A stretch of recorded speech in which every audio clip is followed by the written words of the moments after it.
"You will never set foot in this house." That's what my mother-in-law said to me.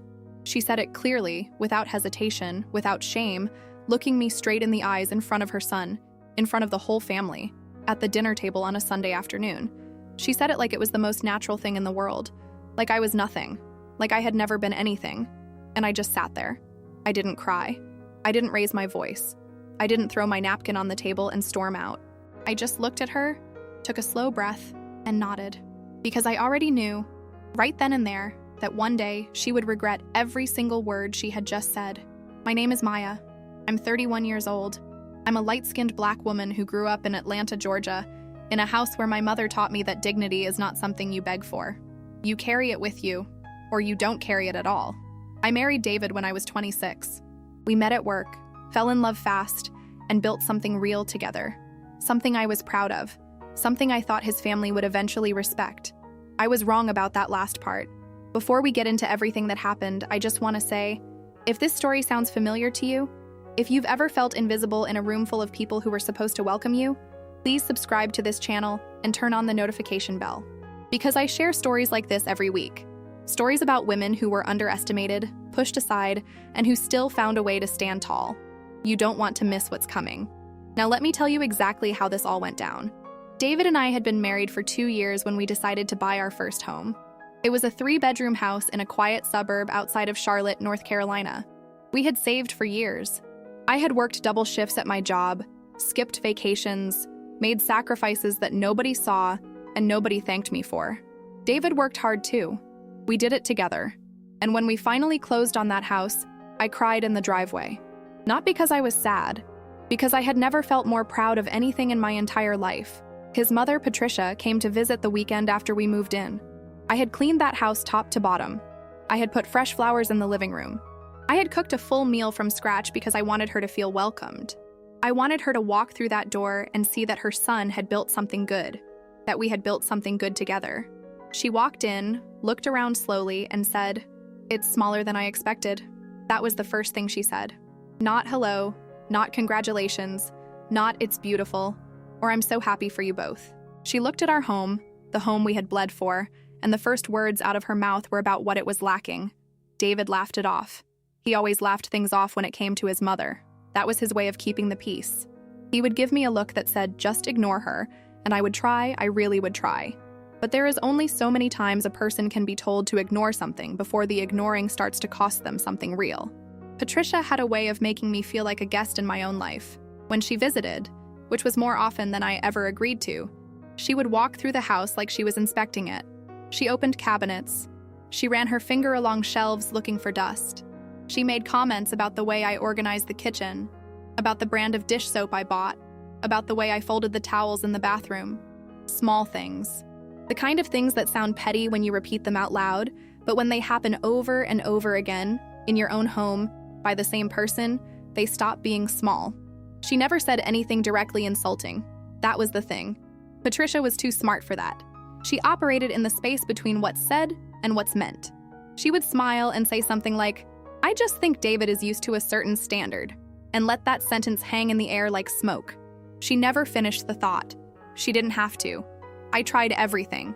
I tried being warm. I cooked her favorite meals when she visited. I asked about her life, her friends, her health. I remembered the little things she mentioned and brought them up the next time I saw her. I made an effort. A real and genuine effort because I believed that people could come around if you just showed them enough grace. But Patricia didn't want grace. She wanted control. And the one thing she could not control was the fact that her son had chosen me.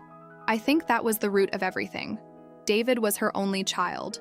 He was the center of her world in a way that had never really left room for anyone else. When he was younger, she had made every decision for him. She had chosen his friends, his schools, his career path, his apartment. And then one day he met me, and he started making his own choices, and she didn't know what to do with that. So she did what people do when they feel powerless. She chipped away, she found the cracks, and she worked at them. Not with a hammer, but with a needle. Slow and precise and almost invisible. The dinner where she said what she said happened on a Sunday in November. David's aunt and uncle were in town. His 2 cousins were there. We were all sitting around the table at Patricia's house, and the conversation had shifted to holidays. Christmas was coming up, and Patricia had already decided, without asking anyone, that everyone would come to her house on Christmas Eve and Christmas Day. I said gently that David and I had been talking about starting our own traditions, that we were thinking about hosting Christmas morning at our place, just the two of us, and then coming to her house in the afternoon. It was not a rejection.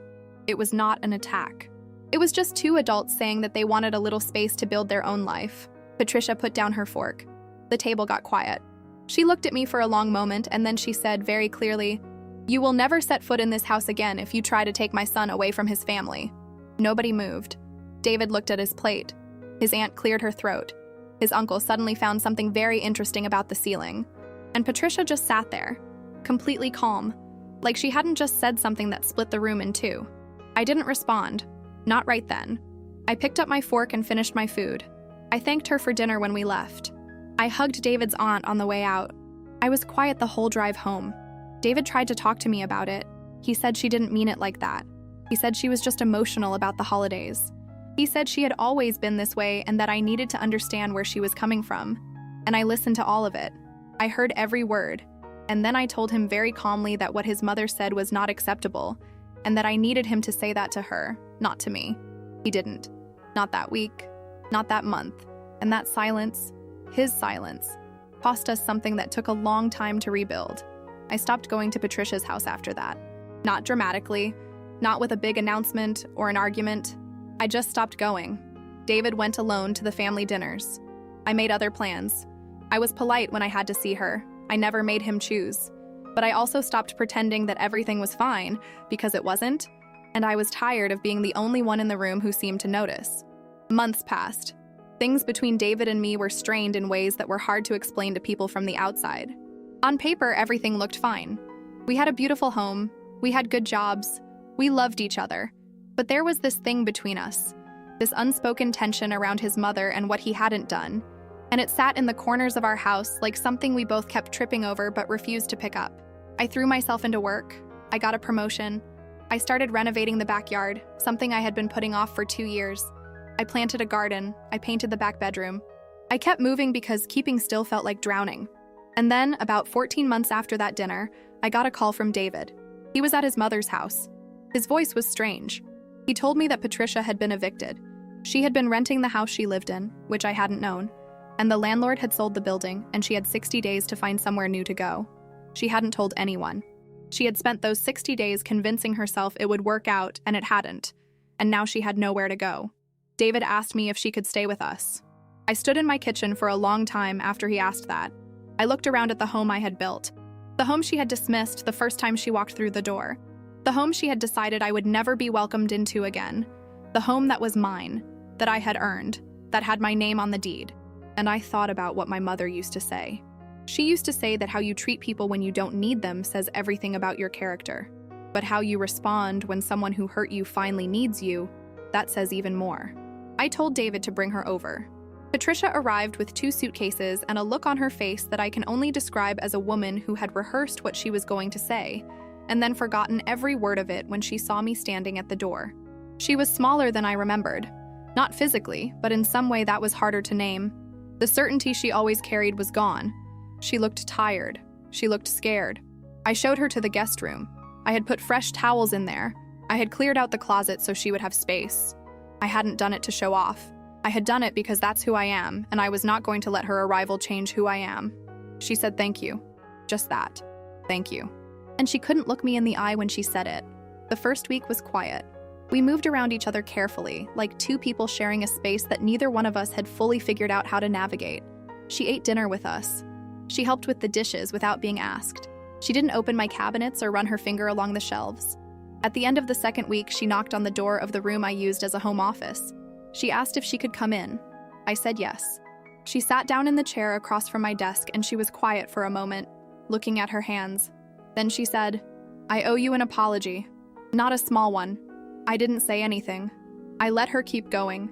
She said she had spent years being afraid of losing David, afraid of becoming irrelevant, afraid of what it meant that her son had built a life that didn't need her at the center of it. And she said that fear had made her cruel, and that cruel is not a word she had ever applied to herself before. But sitting in the room of the woman she had tried to humiliate, in the house she had dismissed, she didn't know what other word to use. She said, "You didn't have to open this door for me, and you did. And I don't know how to make sense of that except to say that I was wrong about you from the beginning." I looked at her for a long time, and I thought about all of it. The dinners, the comments, the needle working at the cracks, the Sunday in November, David's silence, all the small things that had accumulated into something heavy. And then I said, "I know you were, but you're here now, and we can either make this work or we can make each other miserable. I don't have any interest in the second option." She laughed a little. It was a tired laugh, but it was real. That was 8 months ago. Patricia found a new apartment 3 months after moving in with us. A smaller place not far from our house. She has a key now, a real one that David and I gave her together, and she has never once used it without calling first. She came to my birthday dinner last spring. She sat next to me and she laughed at my jokes, and she told David's aunt, the same aunt who had been at that table in November, that I was one of the strongest women she had ever met. I heard her say it. I didn't make a big thing out of it. I just smiled and passed the bread. David and I are better now than we have been in years. It took a long time to get there. There were conversations that were hard and honest and uncomfortable. There were nights where we said things to each other that needed to be said but weren't easy to hear. He acknowledged what he hadn't done. I acknowledged that I had shut down in ways that hadn't helped either of us. We chose each other, again, on purpose, with full knowledge of what that meant. I don't tell this story to make Patricia look bad. I tell it because I think a lot of women know what it feels like to be dismissed by someone who was supposed to be family. To be told in words or in silence that you are not enough, that you don't belong, that the space you have built and earned and fought for is not really yours. And I want those women to know what I know now. You don't have to match cruelty with cruelty. You don't have to win by making someone else lose. Sometimes the most powerful thing you can do is open the door. Not because they deserve it, but because you are the kind of person who opens doors, and you refuse to let anyone take that from you. I kept my dignity the entire time. Through the comments, through the silence, through the Sunday that split the room. I never stopped being who I was. And in the end, that was the thing she couldn't dismiss. My mother was right. How you treat someone when they don't need you is one thing, but how you respond when they finally do is something else entirely. It shows you who you are when no one is testing you, when you have every reason to say no, when the door could stay shut and no one would blame you for it. I opened it anyway. And if you've ever been in a room where someone made you feel like you didn't belong, I want to hear from you. Drop it in the comments. Tell me what happened. Tell me how you handled it. Tell me what you wish you had said or done differently. This community exists for exactly that. For the women who kept going when keeping going was the hardest thing. You are not alone. You never were. There is something nobody tells you about forgiveness. Not the kind you see in movies, where there is music and someone cries, and everything gets resolved in a single conversation. I am talking about the real kind. The kind that does not announce itself. The kind that shows up quietly, on a random Tuesday, when you are doing something ordinary like washing dishes or folding laundry, and you realize that the weight you had been carrying for so long is just a little bit lighter than it was the day before. That is how it happened for me. Not all at once. Not with a dramatic moment where Patricia and I held hands and promised each other a fresh start. It happened slowly, in small moments, over months, in the space between what used to be and what was becoming something new. After she moved into her apartment, Patricia started calling me directly.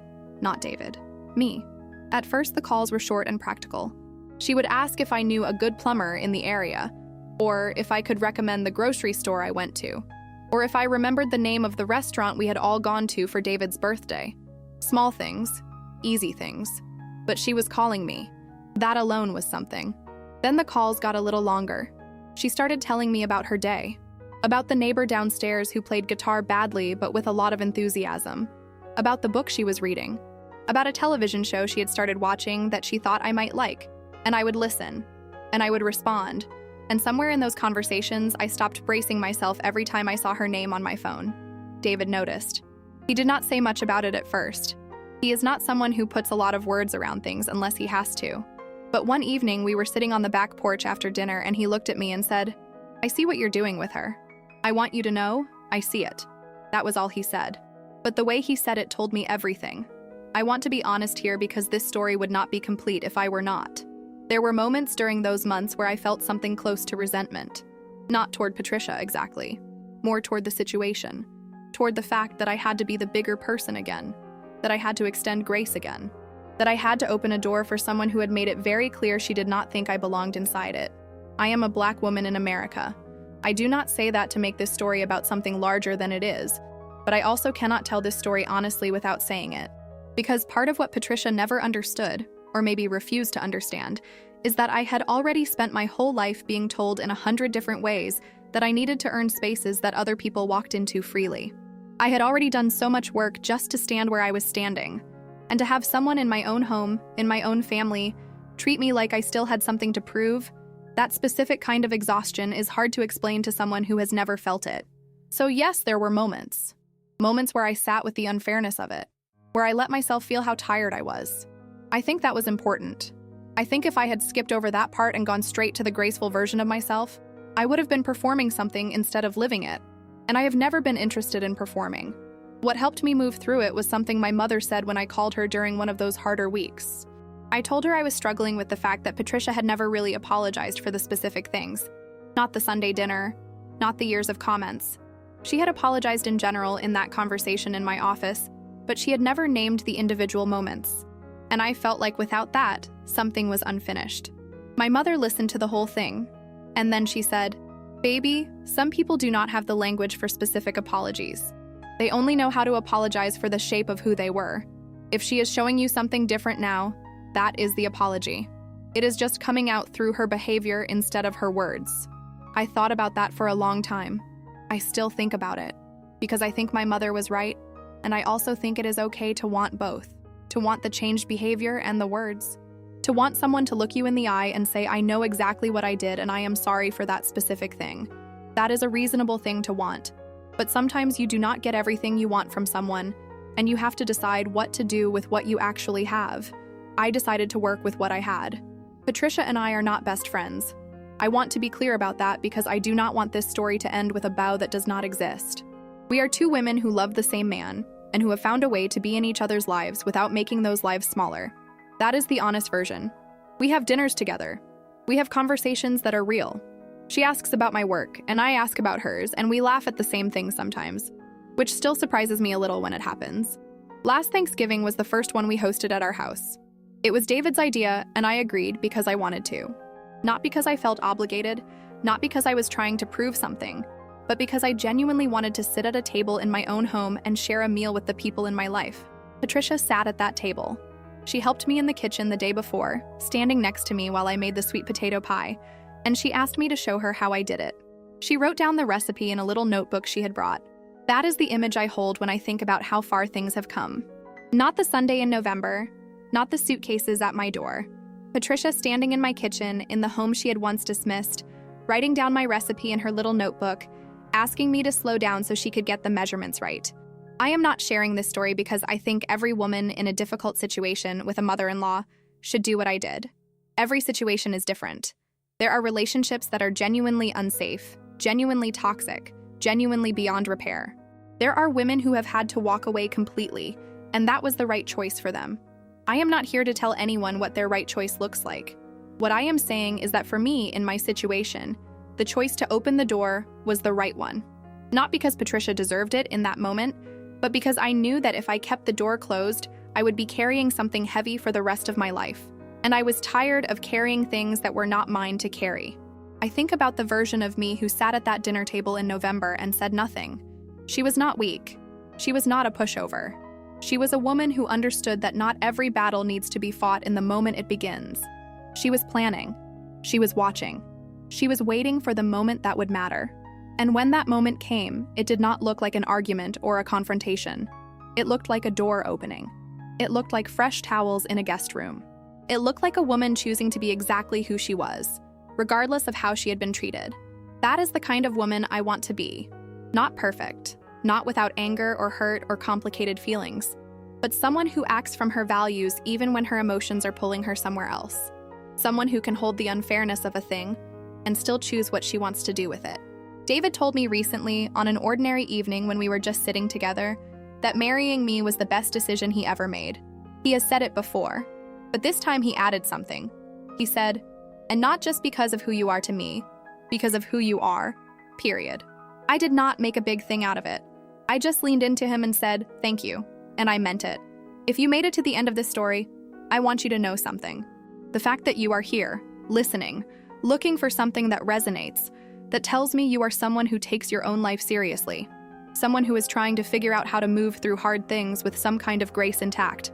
And that is not a small thing. That is actually everything. Drop a comment and tell me your story. Tell me about the person who underestimated you. Tell me what you did with that. I read every single one, and I want to hear from you.